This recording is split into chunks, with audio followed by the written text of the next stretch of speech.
Hi, everybody. Angie here, and welcome to 846. And I've got another amazing author for you to meet. But this lady is super special because she's going to talk to us today about something that I told her earlier. I think everyone has questions about. Everyone wants to know what it is, how it works, and what it really means to understand themselves, to understand their life today a little bit better. And so let me introduce to you the author of the newly released book, Reconnaissance Behind the Veil, Tulsi C. Hi, Tulsi. Welcome to the show. Hi, Angie. Thank you very much. And hello to everyone. Thanks for having me on the show. You guys are going to fall in love with Tulsi because she's so much fun to talk to, and she has such an interesting perspective on life, but more importantly, an interesting perspective on past lives. And that's what we're going to talk about today is what's called past life regressions. Do we have other iterations of ourselves, other lifetimes that we have lived?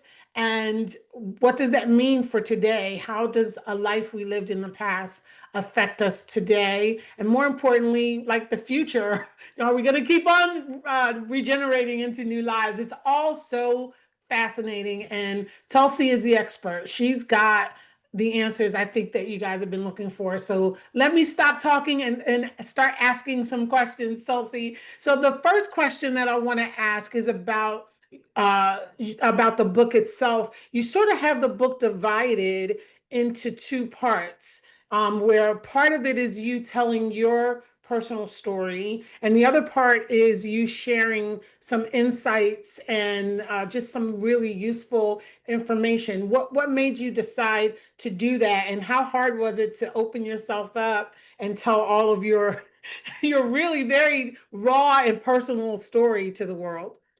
Sure, that's a great question, Angie. Actually, the reason that I sort of felt to have it in two parts mainly, one is mainly about my journey, my story, my struggles, and the pain, the trauma that I went through. At the same time, I felt that if I would not include the other part, which is about how I healed, how I transformed my life, how I awakened myself through different healing modalities, I felt that it would be incomplete. And for the readers, for them to understand that even if they are going through with a similar journey, or maybe part of it, that there is a hope, and then at the same time there is a light within, which is through healing, through awakening, and through transforming your life through different healing modalities. So I hope that answers to your question. Yeah, absolutely. So essentially, you were able to tap into your own past life or past lives. Describe that experience for us. What does that feel like? Sure. So yeah, like past life, or rather lives, I tapped into that, which kind of gave me a lot of insight. So many things about my patterns, my behaviors in my current life, some of my fears and phobias that I was carrying it, think of it like some of it were related to the water, some of the traits that I was experiencing it with men itself, and some of it my stomach related issues, where because fear is all about that you carry it in your gut, right? Like think of it a time where you feel that, oh, I sense something, or I don't feel good about it. So there were so many insights that I received as I did past life regression. Some of them were under appeal, past life regression therapist, and then as I learned this modality, I wanted to do, on myself, which helped me reveal so many parts and things about my own self. And that helped me to connect the dot between those lives that I had lived in the past and the current life, and how that there were some connections between them versus those lives and the current one. Okay, so this is what I want to know and what I think people want to hear from you. So, when you discover that you've had these past lives and that you've experienced certain things in those past lives, how does that free you today? How does that help you today? Because there's so many people who, like you, are in perhaps in a bad relationship, or they've suffered a lot of trauma, or they seem to have bad luck, as we call it, or they've got some other kind of issue, physical, mental, emotional issues going on in their lives, and maybe those are related to their past lives. So, how do you use what you learn about your past lives to help you today?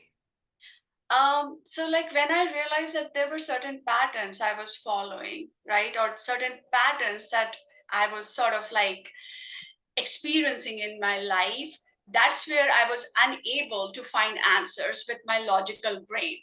So as I kind of worked on my chakras, as I healed through that, as I was able to tap into that divine power, divine source, there was this kind of an intuition insight that these patterns are not exactly that belong to this particular life, because I kept repeating those people, those, it's like the soul was different but my experience was still the same. The relationships, Right. was different, but then at the same time my experience was same. So that was kind of left me questioned, and that led me to understand like that, okay, there is a you know deeper sense of understanding that I can gain if I do this past life regression. So that helped me to break that karmic pattern, that karmic, like the sort of like a coming from carried forward, to break that in this present life. Because had I not done that, I would have continued living those similar sort of relationships, similar sort of my own behavior patterns, or similar sort of experiences, whether it's emotionally, physically, mentally, or including finances, including. So hope that, you know, hope that this answer helps you. But then at the same time, it definitely helped me transforming my life and making a better version of my own self, instead of having those traits repeated over and over like a groove, basically. I love how you explain that it doesn't belong to this life. It's something that you should have left behind, or might have left behind, but for whatever reason, a glitch or whatever, in the reincarnation process, something from that past life sort of followed you that wasn't supposed to. And so now you're having to shed it and get rid of it in this life. I love that. That's such a great thought. You often talk about something called the light within, that light within us. And I know because I'm your publisher, so I've had the privilege of working with you, and you do seem to have this light about you that sort of shines. And I'm sure that all of our viewers can see that as they're watching you right now. How do you define this inner light? And more importantly, how do we turn up that light in ourselves so that we are sort of radiating and emanating that light in the world? So, that's a great question, Angie. And the light is basically the soul. Each soul carries that love, that light, that pure form, right? So it's that soul's capacity and capability to shine through, and basically, considering that bright light, it is that inner knowing, our capacity to live to our authentic version of who we are.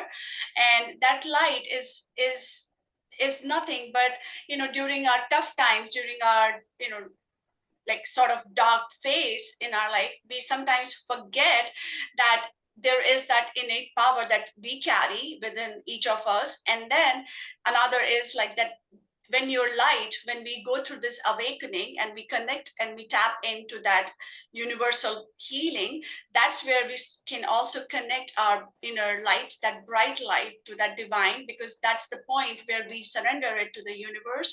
And then, universe is infinite, so the opportunities, the healing, the manifestation is infinite.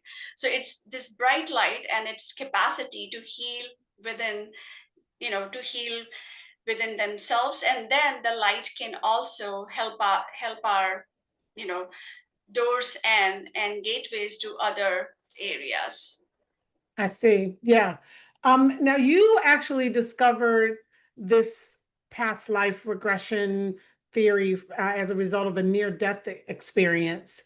And we're not going to give it away. We're not going to tell you guys. You'll have to get the book to find out what happened. But it is earth-shattering. It's very dramatic and very difficult for Tulsi. But you went through this near-death experience to sort of unlock your understanding of past lives.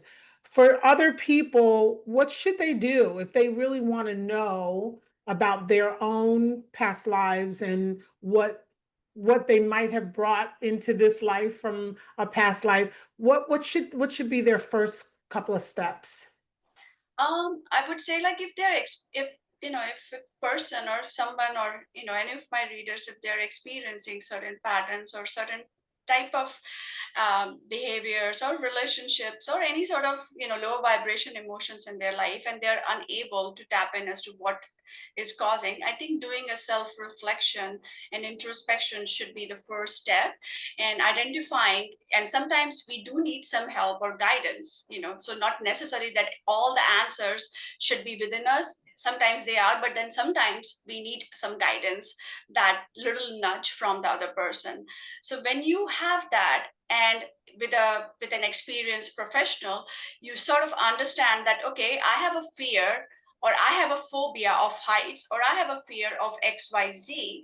Now, understanding that and to be able to follow through the directions of your therapist, I think that, or practitioner, that can be an ideal situation to understand your own deeper issues that you might be karmically carrying for. You might be bringing it to this present life from the previous life, and that could be an answer, or that could be an channel for you to understand and to heal through that also, because past life regression is not about just understanding that what happened. It's also about when you bring closure to those open karmic channels or exchange that you were not able to finish it off in your previous life. It In this present life, if you're doing that, you're sort of negating and settling down that karmic balance that you have forwarded, because probably in your soul contract, because each soul carries its own contract.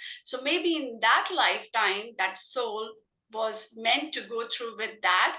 However, the karmic pattern did not get finished or did not get settled. So in this lifetime we experience like similar kind of abusive relationships or similar sort of behavior patterns. So now how to heal that is also kind of comes through in during a past life regression session. And that is what the beauty, and that's where the magic kind of resides, that it's not just getting an understanding, but it's also it does its healing at a deeper level, which can really bring an awakening, like for so many things in our life that we might be totally like living either under negligence or either under ignorance. Amazing. Amazing. Now, there might be people out there listening who maybe have some doubt as to whether or not this is legitimate or, whether it really does have any application in science. And one of the things I like about your book is that you do sort of, and your work, I mean, even beyond the book, is that you are very much aware of the scientific side of things in addition to just the spirituality. And I noticed in the back of the book, you took great pains, like I said, as your publisher, you took great pains to make sure that that part of the book was very, very solid and offered readers a lot of insight into the other side of this. How did you come to understand the scientific side of past life regression? Or maybe a better question is, what would you say to people who maybe have doubts that maybe they think this is all there is. There was no past life. There is no future life. This is it. What would you say to that person? Of course, like, the scientific side, I blend in different worlds, which is one is the metaphysical, which is about the physical and aura body, Reiki or the chakra healing slash past life regression. The others, the other part, which is more towards the science, is more towards coaching, which is, positive psychology. Another is like, healing the subconscious mind, which is healing the patterns, the sort of programming that we create through hypnotherapy, to neuro-linguistic programming, etc. And there are some other modalities too. So, there's you can only prove so much, but at the same time, there is there is this healing that we carry. And when it comes to proving whether, if it is really possible, does it really work, it is all about, we as human beings try to find answers using our logical brain, which is the conscious mind. But the truth is, or the answer is, that majority of our answers, majority of our healings reside in the subconscious mind, which is what is, that starts working when we are in the mother's womb, all the way to the 7 9 years of our life are the critical ones, because that's where we are absorbing. As a kid, you're absorbing. So if a kid has experienced, a verbal abuse, or a physical abuse, that stays with that kid for the rest of their life. Now, through the scientific methods, you can heal that. But as I said, there is no right and wrong where you can prove with, like a black and white, or with 0 and 1, because healing comes with our innate trust on the divine, which is the universal power. And then when it comes to past life regression, as I mentioned, that our subconscious kind of carries all the deeper sense of, traumas, deeper sense of healing as well. So in a past life regression, we tap into that deeper level, which is the subconscious mind. And that sort of opens up the channel or gateways between different lives. And that's where we try to find the answers. So I'm not sure if that totally answers, what you asked me, but, as I mentioned, like, it's all about having that trust, and having, trying to find answers, not with the logical brain, but more with the subconscious, or with where the magic actually resides. That's amazing. That's amazing. And I would just say to folks, if you're having struggles and you've tried various methods to resolve them, this is another avenue that you should explore, to find relief in this life. Because one thing Tulsi talks about a lot is living in this life with the love and the joy that life is supposed to bring, not constant trauma, not constant, burden, not constant fear or hatred or doubt, or abuse, or loneliness, or any of those things. That life is meant to be lived in the space of love and connection. And that's really what I took away from her book, was that ability to connect from a place of love. And so I would encourage you to get this book, Reconnaissance Behind the Veil by Tulsi C. It is available everywhere. There'll be a link in the description. You can see it up on the screen right now. It's available everywhere. So you have no excuse. You can get it on ebook. You can get it in print. And we want you to share with us your thoughts, your concerns, your feelings about where you are and what the book has done for you. Share that with us. Drop us a note and let us know. And, maybe we can have Tulsi back if you've got questions and you really would like to know more. Maybe we can have her back for a part 2. That would be a lot of fun. So thank you, Tulsi, for this book, and thank you for being with us today and telling us all about it. And we are looking for great things to come from this amazing work, Reconnaissance Behind the Veil. Thanks so much. Thank you so much, Angie, for having me. And to all my readers, I believe in this saying, it's it's not the altitude, but it's the attitude that makes a difference. So no matter how much you're struggling, no matter how much how big your problem is, keep working, keep thriving, keep looking for that answer, and with that love and with that openness. And in this life, you will definitely get those answers that you have been looking at. Excellent. Bye, everybody. Take care.